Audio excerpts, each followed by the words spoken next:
I said this is ode to my Shishikashiri camellia. Ooh, nice. Yeah. We're live. So, hello everyone out there on in Facebook land, purse strings, and also in LinkedIn. And we're so glad to be broadcasting out today as we kind of wrap up our month on leaving corporate. Mhm. And it's been fascinating, I'll tell you. We've had some amazing speakers and we've had real women tell their real stories about why they left corporate and their decisions about it.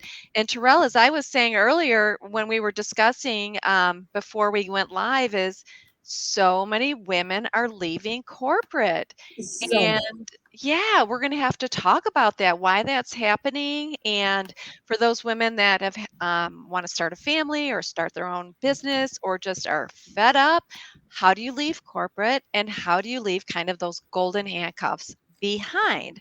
So let me just introduce Purse Strings. Purse Strings was created because we saw a huge gap where women were not prepared for their financial future, and so many financial institutions were not serving women the way they needed to be served. Mhm. We did the due diligence, had the focus groups, did deep research, and talked to so many women, and they really felt the pain that they didn't have anyone there that they could go to, that they could trust. And I remember saying to Maggie when she was younger, we'd run through Target or Costco, and I'd see these women of retirement age bagging my groceries, and I'd be like, "Why are these women doing this?" Well, the reality is, women weren't coming to the table and the financial institutions weren't really serving women the way they needed to be served and really planning for their retirement. Because when women don't come to the table and the insurance or financial institutions are not asking the right questions of women, she's the one who's going to outlive her spouse statistically. So a lot of those decisions are going to impact her. And if Mhm. they're not made correctly to benefit her in her retirement years, that's what happens. They've got to get other jobs to cobble together to pay their bills. Well, that all stops with purse strings, because what purse strings is doing is providing women free tools and resources so they can make smart financial decisions for themselves and their families every single day. And then we look for top tier financial professionals like Terrell, and we bring them to the table and we're like, let's ask questions of these professionals. Let's zoom in and peel back on some of these really important topics. And this month is leaving corporate. And like I said earlier, a lot of women are leaving, but where do we get a lot of our benefits? Corporate, Mhm. right? And we Yeah. get our health, our investments, things like that. And when we leave the workforce, we leave those behind. But there's a way, and Terrell's going to share with us how we can recreate our own lives outside of those corporate handcuffs. So thank you, Terrell, for being with us today. And Maggie, are we good to go on all of our technology ends over there? Yeah, I think we are. I'll give a Okay. little intro to Terrell and Okay. then we can just get started. So, Terrell Dinkins is president and founder of OBN Wealth Advisors, an independent registered investment advisor that primarily focuses on wealth building strategies for women. Mm, As an investment advisor, Terrell creates financial roadmaps to help her clients navigate their finances now and in the future. mhm. With more than a decade of experience in the financial services industry, Terrell is still very passionate about her work. So we are so excited you are here today. So thank you.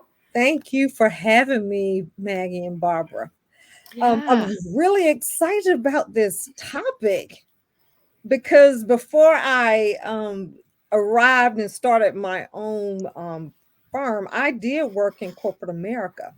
Mhm. So I guess what I want to do is share my backstory because we all have a backstory and Mhm. how I got here and why I'm now, as you and Barbara and I were discussing beforehand, while I'm comfortable here and why I will never go back Yeah. to corporate corporate America. Well, I will start off by saying I have always been very passionate about serving. I'm a server, naturally a server, and I've always been very good with managing my money. So, serving and uh, being very good managing my money were two things that I was good at, very passionate at. So, um, the backstory is I actually worked in corporate America for 16 years. And when I entered in, it was in the pharmaceutical industry. I worked in the industry for 16 years. And my intentions in going into that industry was really to serve, because I always wanted to help people. And working in the pharmaceutical industry allowed me the opportunity to serve. But the years that I worked there, the industry changed. It started changing, and my passion for serving waited. It wasn't. I felt like I wasn't making a difference as much, because doctors were push for time to see patients, and I really couldn't do what I wanted to do, and that was the teaching part of it as well. So in 2009, my the company that I worked for, they did a downsizing, and I got the option of taking a severance package or reapplying for a job. And after 16 years, believe it or not, in that time period, there were times when I wanted to leave. I wanted to quit my job, but I had the golden handcuffs, and that's what we talk about. A lot of times we stay at these companies because we're forced to stay there. You have a great salary, you make great money, the great benefits, but you're not really happy because you're not really following your passion. So, I've really felt like that was an opportunity for me to leave. I could have stayed and reapply for another job. And I decided at that point that I wanted to leave. So I took the severance package and I rearranged my resume, because at that point I wanted to follow my passion of helping people with something that I was always good at, and that was with managing my money. So I rearranged my resume and I never looked for a job. I was recruited for a financial planning firm in the Atlanta area in Buckhead, and I stayed there for 7.5 years. But even while I was there, and a lot of times this happens, of course, companies are in business to make money. I still felt like I wasn't serving, because a lot of the companies are so product driven. And I was at a point in my life that, I wanted to follow my passion of helping, creating roadmaps. I wanted to do more planning. And even though I worked for a planning firm, that firm, a lot of it was product driven. So after staying there 7.5 years, and my husband says, "You were there still too long." It was a great opportunity for me to learn, and being there also gave me the courage to be able to step out on my own. But even at that point, um, I was still not ready to go out on my own. So I started looking at other firms that could allow me to follow my passion of writing, doing more planning work, and helping people, and not necessarily product driven. But interview after interview, so many companies wanted me to, you know, not talk about my book, because I write book. I'm an author. I'm a two-time author, a best-selling author. My second book has been on the Amazon's bestsellers list for over a year. So companies wanted me to change who I was. I couldn't be an author. I had to shut everything down. And after the third interview in 2017, I decided that, you know what, I'm going to put my guard down and not be fearful, and go out and start my own firm, because I did learn a lot working in a firm after for 7.5 years. So I put on my big girl, say big girl panties, went out, and I decided to open up my own firm. But let me just share with you why I know that I am following my purpose. So typically, when you start up your own firm, it takes months to start it. And even I worked with a consultant, and he said that, Terrell, it's going to take you a while to get your firm up and running. Well, on January 31st, 2017, I made the steps, or, I submitted the paperwork to start my own RIA firm. My firm was approved 2 weeks later on Valentine's Day, on February 17th, 2017, on the day of love. So I felt like that was what I was supposed to do. The ease of opening up my firm was easy, only took 2 weeks. So I feel like my steps were being ordered and laid out for me, because it was pretty easy. So for women who are leaving corporate America, because that's happening a lot. I've read, just the other day, that there were 4 million people that left the job force, but there are now 10 million jobs that are available. And I think the jobs are available because so many people just feel like, you know what, I'm going to take my time. And you probably have more people that are deciding to branch out on their own. But before you branch out on your own, I think it's important to create a budget and create a timeline. And hey, if entrepreneurship doesn't work for you, then you can always go back. But I think one of the reasons why we see so many businesses fail is because there's no planning. You have to plan, before you go out on your own. And in my situation, leaving a corporate America, I was financially prepared to go out on my own. And I gave myself a year to make sure that this would work. So again, working at that firm for 7.5 years allowed me to, learn the ropes. I wasn't getting paid a salary. I learned the ropes of being in this industry. But here's another thing too. Um, when you're laid off, sometimes you feel like that may be a bad thing. But what it does is that it allows you the opportunity to tap into your purpose and to focus on the things that you love. But one of the things you have to do is you do have to set your expectations for success, and realize that things aren't going to happen as fast as you would like. And that's why it's so important that you are financially prepared to go out on your own.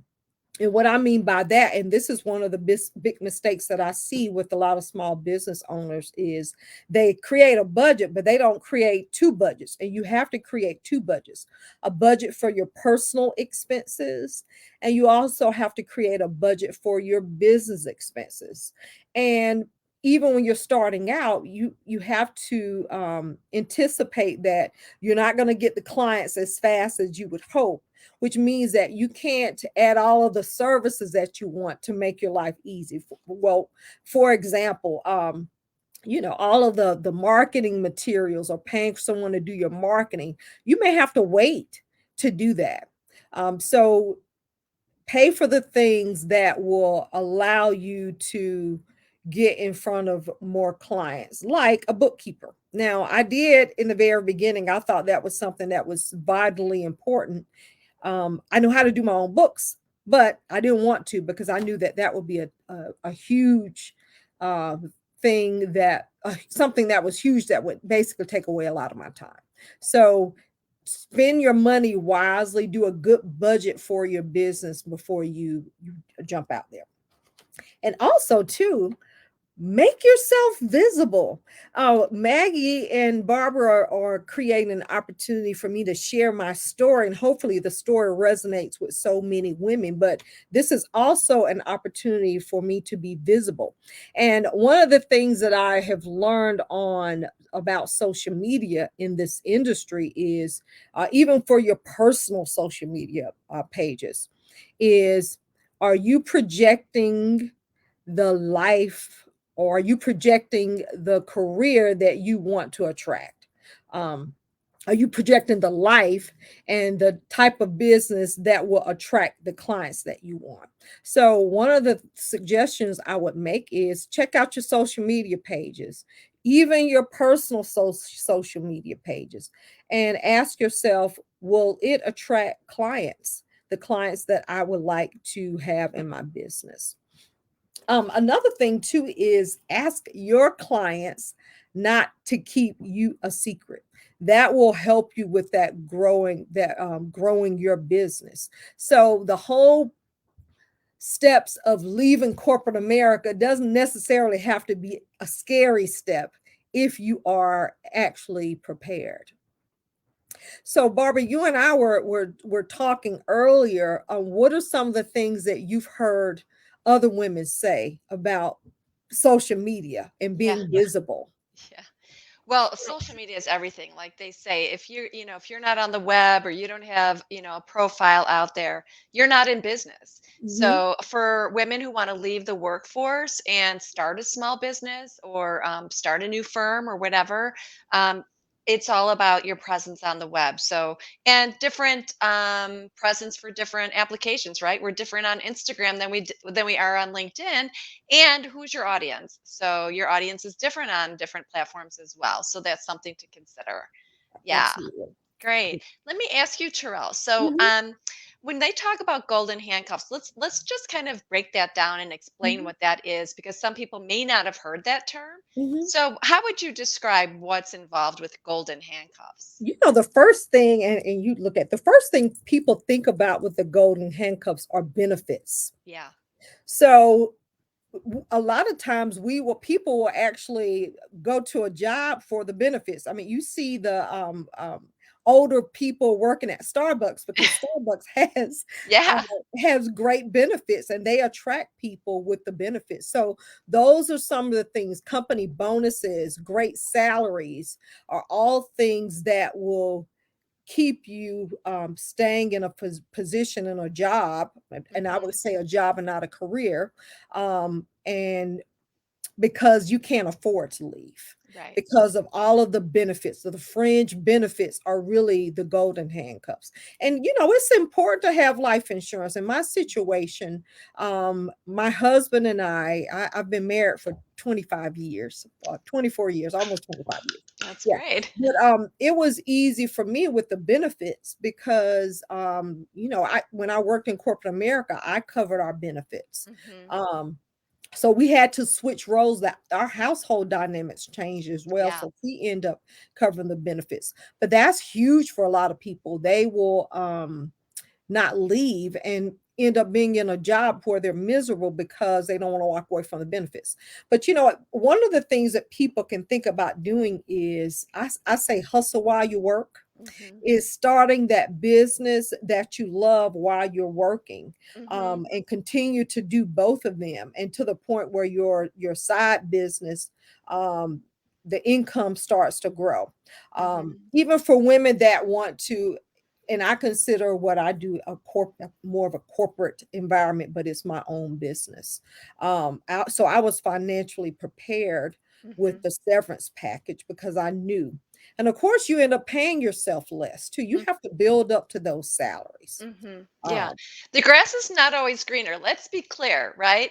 yeah, Here's the difference. Like people will say, I don't want to work 40 hours for somebody else, so I'd rather work, 24/7 for myself, which is really sometimes what it is. And it's not, oh, you're not going to make money day one when you start a new business. that's But right. not everybody's leaving to start a business. You might want to be starting a family, right?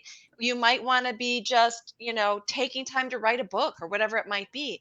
But I love what you said at the beginning. It's about planning and about looking at your expenses and Mhm. seeing what you need to cover. Now, as an entrepreneur myself, I was divorced and needed to buy my own health insurance and cover some of my children. And it was about $1,800 a month. I mean, it wasn't cheap. 1,800. Yeah, it's Yeah. it's And expensive. that was for catastrophic insurance. So Mm, did it make me think, I need to go back and get a job for the benefits? No. It made me think, I need to work harder, faster, smarter, get a second job. I did some teaching, did some other things to make sure I could pay that additional bill. So you right. need to know what your expenses are going to be, and healthcare is a big one. So you need to decide: is it worth it for me to pay those additional expenses and save for it, or go back and find a job? And it's what's in your heart and what's in your passion, I think a lot of women are doing. I think so. And there's nothing wrong. And I tell people this all the time. I was speaking with a client and her son was there.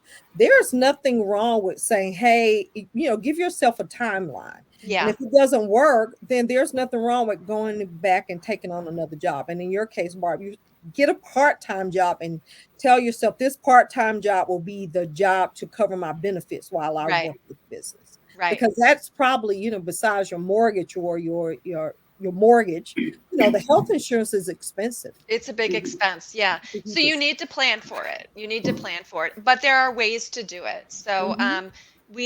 we want to be clear with women. Like we always say, if we're not talking about money, we're not learning about money. That's right. It's money is, always there are different ways to earn more so than ever before now with this whole gig economy. I mean, Oh there's so my many goodness. ways to earn money, which is really cool.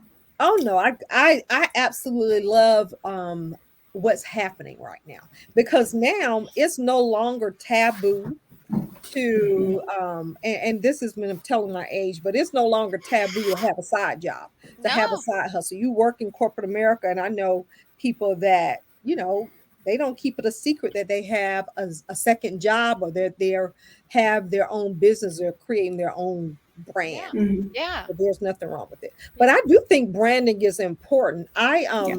I ask friends, when you go to my social media pages, what comes to mind? Hmm. And a lot of them will say finance, personal finance. So even on my personal page, I may put some fun things, personal things about me, but I throw that branding in there. I want Mhm. people to come to me as a thought leader in the personal finance investment. Yes. I want to become a thought leader. And Mhm. that was one of my goals, even when I worked for another firm. you know, the goal planning was, I want to be a thought leader in the community when it comes to women in finance. Right. And I think I've accomplished that. Definitely. Terrell, I got a different question for you and kind of a different route. And when you were kind of picking this plan, and you said you had to put on your big girl pants and just kind of do it, which we all know what that is like. How'd you decide to or convince yourself that, like, yes, I should go 2 feet first. Wow, I cannot talk today. Jump 2 feet first and have that confidence in yourself. So much with around women, we talk about this imposter syndrome, or it's scary. It's just scary no matter who you are. How did you take that leap of faith? Well, you know what? Here's the thing. And I'm gonna say, when I worked for the other firm, um, I I told that one of the guys that I wanted to focus on women. And he said to me, Troy, you can't save the world, and you shouldn't. When I started my own firm, and I was the only woman there at the time, and of course they started, bringing in other women. And here's the thing, being there helped me because I wasn't paid a salary. It was all, you Mm. eat what you kill. So that was a training ground for me. I thought that was the industry that no one paid you a salary. I didn't find out later until, I met another advisor that, yeah, you can get a salary. So that was really a great training ground for me. But it was me one day sitting down thinking, and looking at how much I had given away working for someone else, Mhm. that I realized that I'm not getting a salary. I'm already eating what I kill. Mhm. So why can't I do what I want without the pressure of, and it really is pressure when even when I worked in corporate America, when you work for someone else, um, where it's product driven, there's going to be pressure on you. Mhm. And I didn't want to, because I felt like the need and the desire. I think it's more of the desire to really and truly help women with the planning without a product even coming up. Mhm. That was such a huge driving force inside of me that there was no turning back for me. Mhm. Mhm. Yeah, That's awesome. the mission of Purse Strings, right? We're Mm, never pushing a product or a sale. We're about teaching, training, relationship, and really seeing what are the goals of the female client in front of us and what does she need, and then going from there. So that's why we love you, Terrell, and we're so glad you're part of our super cool pack of men and women who are here to serve a female market. Is because we look for top tier professionals who have that same mission and have that same heart in helping women, because for years and years and years women have been dismissed by the industry, but that all stops here with Purse Strings, so we can't thank you enough. thank you so much. Yeah, it has it's been great working with you all. And for women that are thinking about it, I always and when I think back on kindergarten, so I was always a little helper, and I've always been really good with money, even when I think back on the age of 5. So this economy that we're in has really allowed people, even with the pandemic, to really think about, you know, what's going to bring me joy. And Yeah. staying at home for a year, you realize you don't need all the stuff, but Yeah. you may not need the money. You realize that you can survive on less, and I think you'll live longer Yeah. if you're doing something that you love and you're not stressed out. I love it. Yeah, That's perfect. great. Perfect way to end this discussion. I love it. So Thank thank you. you so much, Terrell. And you can always find Terrell at OBN Wealth Advisors, and T. Dinkins at obnwealthadvisors.com. You can also find her through our website, pursestrings.co, as one of our Purse Strings approved professionals. So anyone out there that's looking to work with Terrell, we highly recommend her. She's amazing. And I would love to see you connect with her and live the life of your dreams. Thank you so much for having me. Yeah, thank you so much. It's been great. Great way to wrap up this month of leaving corporate. And just so everyone knows, next month we're going to go into entrepreneurship. Yeah. So it's so nice how those roll together. Yeah. So thank you everyone for tuning on today, and we'll talk to everyone soon. Bye-bye. All right. Bye. Bye, Terrell. Bye-bye.